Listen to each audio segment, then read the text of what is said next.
kami dari kelompok 4, kelas manajemen bisnis dari Universitas Esa Unggul. Kami akan menjelaskan mengenai benchmarking dari manajemen kualitas. Sebelum masuk ke pembahasan, saya akan memperkenalkan dari kelompok 4 itu sendiri. Yang pertama yaitu saya sendiri, Adnin Subastian. Yang kedua Saiful Bahri.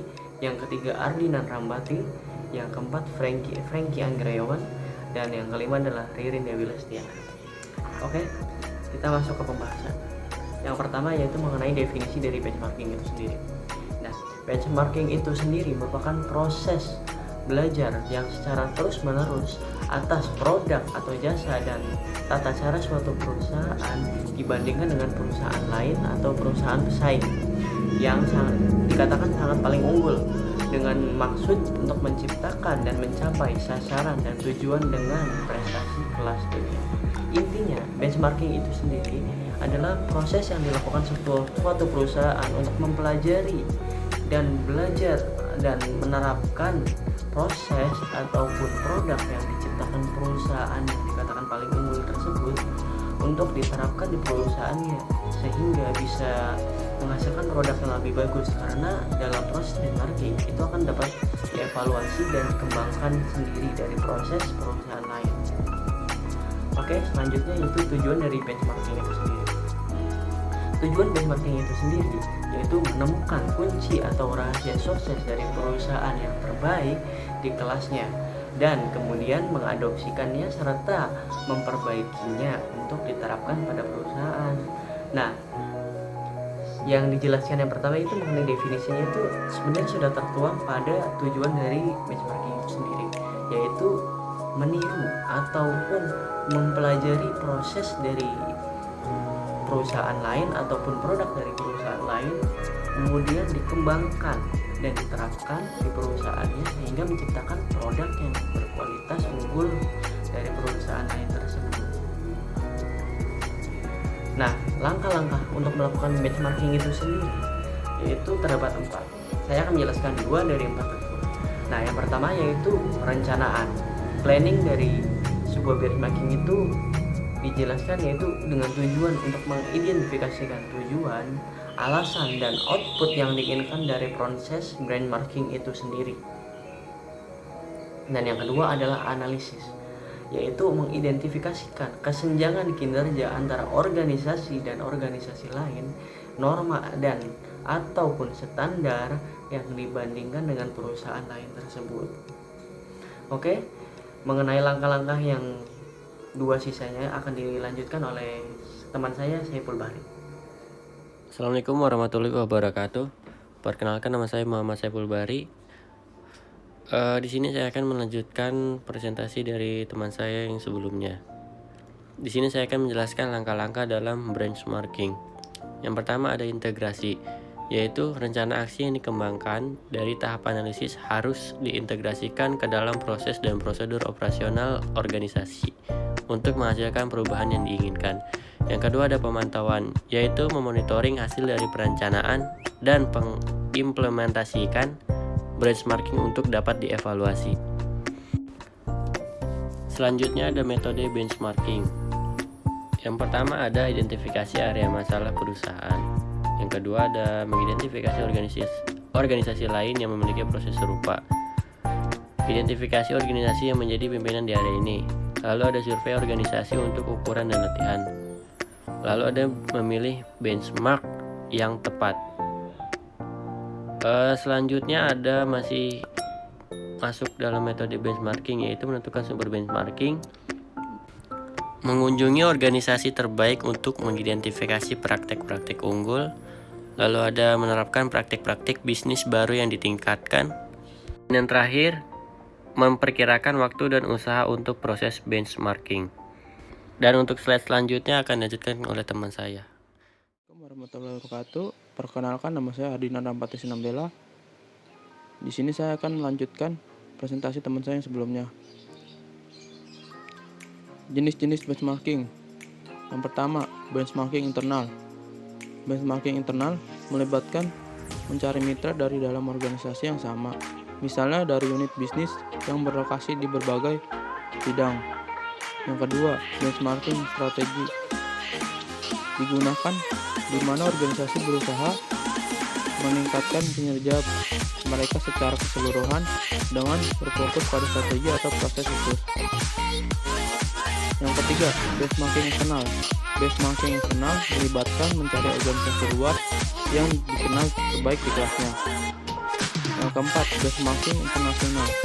International benchmarking digunakan ketika mitra dicari dari negara lain karena praktisi terbaik berlokasi di tempat lain di dunia, atau terlalu sedikit mitra petunjuk dalam negara yang sama untuk menghasilkan hasil yang valid. Kelima, benchmarking pesaing. Jenis benchmarking ini melihat pesaing dan memeriksa prosesnya. Ini mencari lembaga lain yang kinerja lebih baik daripada kinerja organisasi. Ketika proses ini ditemukan, kinerja pesaing dibandingkan dengan organisasi yang berada di area yang sama. Yang keenam, benchmarking fungsional. Jenis benchmarking ini melihat aktivitas di luar atau di dalam yang secara fungsional tepat untuk proses yang sedang ditinjau. Sekian presentasi dari saya. Terima kasih. Perkenalkan, saya Franky Anggriawan dengan NIM 2018 01012048. Di sini saya akan melanjutkan presentasi dari teman saya yang sebelumnya. Di sini ada jenis-jenis benchmarking. Yang ketujuh itu ada benchmarking generik, yaitu jenis benchmarking ini melihat aktivitas di luar atau di dalam yang secara umum sama dengan yang sedang ditinjau. Ini melibatkan kemitraan organisasi yang diambil dari berbagai sektor yang ingin meningkatkan beberapa kegiatan atau proses tertentu. Lalu ada benchmarking kinerja, yaitu suatu proses di mana organisasi menggunakan ukuran kinerja untuk membandingkan diri mereka dengan organisasi serupa. Selanjutnya yang terakhir itu ada benchmarking proses, yaitu pendekatan ini berfokus pada proses atau operasi tertentu. Proses benchmarking digunakan ketika fokusnya adalah pada peningkatan proses dan operasi ke titik tertentu.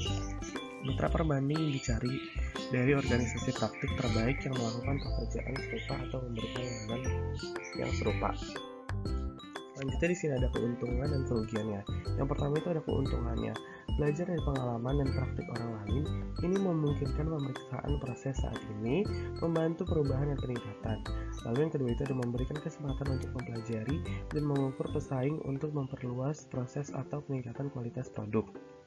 Dan keuntungan terakhir itu ada kemampuan untuk digunakan bagi semua orang dan dapat diterapkan pada hampir setiap perusahaan.